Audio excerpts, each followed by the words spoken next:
Hello dear students, I welcome you in online teaching learning process. I am your Geeta Miss. I will teach you Hindi. I especially welcome class 5 student. Students, you have two books in Hindi, Bhasa Madhuri and Bhasa Abhyas. I have already prepared a video on lesson 1, Dimagi Ladai. Today we will study भाषा अभ्यास lesson 1 दिमागी लड़ाई. So let's start the learning. बच्चों, पाठ 1 दिमागी लड़ाई, इसकी कहानी मैं आपको पहले बता चुकी हूँ. अब भाषा अभ्यास से इसके एक्सरसाइज को हम देखेंगे. देखिए, क्वेश्चन नंबर 1 है, ऊपर दिए गए वाक्यों में मोटे काले शब्दों पर ध्यान दीजिए और उन्हें लिखिए. जैसे सल्तनत, सल्तनत मतलब साम्राज्य. जल्दी, ताजुब, ताजुब मतलब आश्चर्य हो गया बच्चों. तुम्हारा, आप समझ ही रहे हो, बच्चे बालक हो गए. छुट्टी यानी अवकाश, जैसे कि आपका अभी लॉकडाउन के चलते छुट्टियां चल रही हैं, अवकाश चल रहा है बच्चों. अब देखेंगे प्रश्न संख्या 2. नीचे दिए गए वाक्यों को सही शब्द से पूरा कीजिए. जैसे गणित के सवाल हल करना, टेढ़ी और टेढ़ी. बच्चों यहाँ पर हम विशेष ध्यान देंगे ड़ और ढ का उच्चारण. मैं एक और वीडियो बनाऊंगी वर्णमाला पे, जहाँ पर हम इन शब्दों को ड़ और ढ को अच्छे से समझेंगे. अभी बच्चों जैसे टेढ़ी खीर, टेढ़ी खीर आपने क्लास 4 में बच्चों पढ़ा होगा, कहानी किस्से कहावतों की दुनिया. उसमें माधो एक जो अंधा और एक लंगड़े की कहानी थी, उसमें आपने ये शब्द सुना है, टेढ़ी खीर. ये कहावत आपने सुना होगा. तो टेढ़ी, टेढ़ी खीर यानी कि कठिन काम. तो गणित के सवाल हल करना टेढ़ी खीर है ना. टेढ़ी नहीं, टेढ़ी. पढ़ना जैसे होता है ना, उसी तरह टेढ़ी, टेढ़ा, टेढ़ी. तेरे घर के पीछे आम का एक बड़ा पेड़ है. बढ़ा, बढ़ा मतलब बढ़ना हो जाता है. अब बड़ा, बड़ा मतलब विशाल, बिग जिसको हम बोलते हैं बच्चों. रवि ने दीवार में कील, गाड़ी, गाड़ा, गाढ़ी नहीं गाड़ी, है ना. इस पे ध्यान देना. ढ अड़, अंतर है बच्चों इसमें. रंग का घोल काफी गाढ़ा हो गया है ना. जैसे हम लोग बोलते हैं दूध काफी गाढ़ा है, गाढ़ा. रंग काफी गाढ़ा है, गाढ़ा नहीं गाढ़ा. ठीक है. मैं 2 कदम आगे बढ़ा, है ना. बढ़ा नहीं बढ़ा, बढ़ना और बढ़ना अलग अलग चीज है. बढ़ना माने आगे जाना, अब बढ़ना. अब क्वेश्चन नंबर 3 देखेंगे. नीचे दिए गए शब्दों से वाक्य बनाकर लिखिए. सल्तनत, सल्तनत मतलब मैंने बताया कि साम्राज्य, राज्य, है ना. तो माना हम उससे एक वाक्य बनाते हैं, पड़ोसी सल्तनत का दूत आया, या पड़ोसी सल्तनत का सुल्तान आया. जल्दी, हमें सुबह जल्दी उठना चाहिए. जल्दी मतलब शीघ्र, है ना. ताजुब मतलब आश्चर्य. मुझे ताजुब है कि तुम्हारे पास किताब नहीं है. मुझे ताजुब है कि तुम अभी तक सो रहे हो. मुझे ताजुब है कि तुमने अपना काम नहीं किया है. तो ताजुब मतलब आश्चर्य बेटा. तुम्हारा, तुम्हारा नाम क्या है, तुम्हारा घर कहाँ है, तुम्हारे पिता क्या करते हैं. आप कुछ भी बना सकते हो वाक्य. छुट्टी, अभी हमारी छुट्टी चल रही है.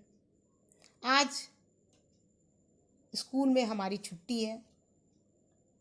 छुट्टी में मैं दिल्ली घूमने जाऊंगा. तो आप कुछ भी बना सकते हो वाक्य. अब देखेंगे प्रश्न संख्या 4. सल्तनत से जुड़े कुछ चित्र. जैसे तख्त मतलब हो गया सिंहासन, महल यानी किला, सुल्तान मतलब राजा हो गया, फौजी यानी कि सिपाही, ताज यानी कि क्राउन जिसको बोल सकते हो, तोप, आप जानते हो कि युद्ध के लिए हम इसका इस्तेमाल करते हैं. अब आ जाइए प्रश्न संख्या 5। ये बहुत ही इम्पोर्टेंट है प्रश्न संख्या 5 बच्चों। इसको पहले हम अच्छे से समझेंगे, सीखेंगे। एक दिन पड़ोसी सुल्तान, यहाँ पर एक शब्द दीन और पड़ोसी शब्द सुल्तान की विशेषता बता रहा है। विशेषता बताने वाले शब्द को विशेषण कहते हैं। अब हम विशेषण को थोड़ा समझेंगे बच्चों। जैसे संज्ञा शब्द क्या होता है? नाम वाले शब्दों को संज्ञा कहते हैं। नाम वाले शब्दों को संज्ञा कहते हैं, और जो शब्द संज्ञा या सर्वनाम की विशेषता बताते हैं उन्हें हम विशेषण कहते हैं। विशेषण को मैं और विस्तार से आपको बताऊंगी इस पाठ के सारे एक्सरसाइज को खत्म करने के बाद, ताकि आप विशेषण को पूरी अच्छी तरह से समझ सकें। पहले इस एक्सरसाइज को हम खत्म करते हैं, फिर मैं विशेषण को पूरा विस्तार से समझाऊंगी बच्चों। अभी आप मोटे तौर पर समझिए कि विशेषण का मतलब होता है ऐसे शब्द जो संज्ञा या सर्वनाम की विशेषता बताते हैं। जैसे सुंदर लड़की, तो लड़की एक संज्ञा शब्द है और सुंदर उसकी विशेषता है, तो सुंदर क्या हो गया? विशेषण हो गया बच्चों। तो यहाँ पर उसी तरह से हम देखेंगे कि लकीर, तो लकीर कैसी हो सकती है? उसकी विशेषता बताने वाले शब्द हमको लिखना है, विशेषण शब्द लिखना है लकीर के लिए। तो गोल लकीर हो सकती है, टेढ़ी लकीर हो सकती है, सीधी लकीर हो सकती है, आप कुछ भी लिख सकते हो। खिलौने, नए खिलौने, पुराने खिलौने, टूटे खिलौने, छोटे खिलौने, है ना। लड़ाई, दिमागी लड़ाई। दरबारी, दरबारियों, अक्लमंद दरबारियों, वैकूफ दरबारियों, आप कुछ भी बना सकते हो बच्चों। आदमी, सयाना आदमी, बूढ़ा आदमी, जवान आदमी, मोटा आदमी, पतला आदमी, आप कुछ भी लिख सकते हो। सामान, कुछ सामान, थोड़ा सामान, इतना सामान, इस तरह से करके हम इसकी विशेषता बताने वाले शब्द लगा करके इन शब्दों को बना सकते हैं। अब देखेंगे प्रश्न संख्या 6। नीचे दिए गए वाक्यों को बोल बोल कर पढ़िए। मैं क्या जानूं, उसने ऐसा क्यों किया भला? क्यों आया है यह? ओफो, मैं बर्बाद हो गया। क्यों भाई, क्या हो गया आखिर? पढ़िए और समझिए। प्रश्न संख्या 7। जब हम भावों पर बल देते हैं तो अक्सर हमारी वाक्य रचना बदल जाती है बच्चों। घर आप देखेंगे कि क्लासरूम में भी जब आप बातचीत करते हो तो आप जो लिखते हो और आप जब बोलते हो तो दोनों में फ़र्क हो जाता है वाक्य रचना में। क्यों आया है यह, और आप ऐसे जब बातचीत करते हो तो बोलते हो, लेकिन जब कॉपी में लिखते हो तो क्या लिखते हो? यह क्यों आया है, लेकिन आप बोलते हो तो क्यों आया है यह, ऐसे आप बोलते हो। तो इस वाक्य में क्यों कारण पर बल है। हम किसी के आने का कारण जानना चाहते हैं, इसलिए क्यों पहले आया है। इस वाक्य को सामान्य हिंदी वाक्य रचना के अनुसार इस प्रकार हम लिख सकते हैं कि यह क्यों आया है। तो प्रश्न संख्या 8 में इसी तरह के कुछ वाक्य हैं जहां पर कि भावों पर बल दिया गया है ना, कारण पर बल दिया गया है। तो इनको सामान्य हिंदी वाक्य रचना के अनुसार किस प्रकार लिखेंगे, ऐसा देखेंगे। देखिए, पहला जो है, उसने ऐसा क्यों किया भला। यहाँ पर हमने भाव पर, कारण पे बल दिया है, लेकिन जब हम इसको सामान्य हिंदी वाक्य रचना में लिखते हैं तो लिखते हैं उसने भला ऐसा क्यों किया। ठीक है बच्चों। दूसरा देखेंगे, यह था आपके तख्त के चारों ओर लकीर खींचने का मतलब। तो इसे हम सामान्य हिंदी वाक्य रचना के में ऐसे लिख सकते हैं कि आपके तख्त के चारों ओर लकीर खींचने का मतलब यह था। ठीक है बच्चों। तीसरा है, पर वह कुछ समझ तो सका ना।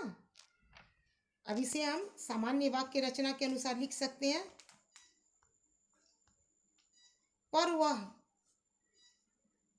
समझ तो सका ना। क्या हो गया आखिर, और इसे हम लिख सकते हैं आखिर क्या हो गया। तो देखा आपने बच्चों कि जब हम भाव पर बल देते हैं, कारण पर बल देते हैं, तो हमारी वाक्य रचना बदल जाती है।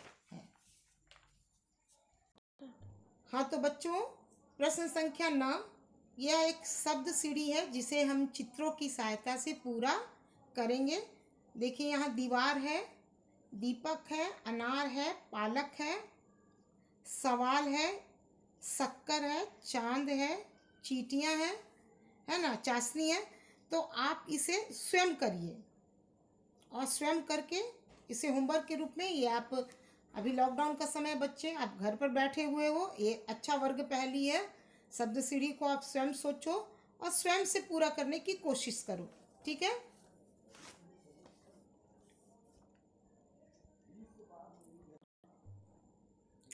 उसी तरह से बच्चों देखो प्रश्न संख्या 10, ये एक चित्र कथा है। जैसे आपने देखा कि आपका जो पहला लेसन है क्लास 5 का हिंदी भाषा माधुरी का दिमागी लड़ाई, वो भी एक चित्र कथा है बच्चों। चित्रों के माध्यम से कहानी को कहा गया है। तो यहाँ पर भी कुछ चित्र दिखाए गए हैं और आपको चित्रों के माध्यम से क्या ये कहना चाह रहे हैं, ये आपको इसके संवाद जो है वो आपको लिखना है। तो ये एक्सरसाइज भी आपके लिए है बच्चों, इसे आप स्वयं करो। अभी छुट्टियां चल रही हैं, आप जो सोचते हो इस चित्र को देखकर, जो विचार आपके मन में आता है उसे करो, और विद्यालय जब खुलेगा तो हम इसे फिर से डिस्कस करेंगे।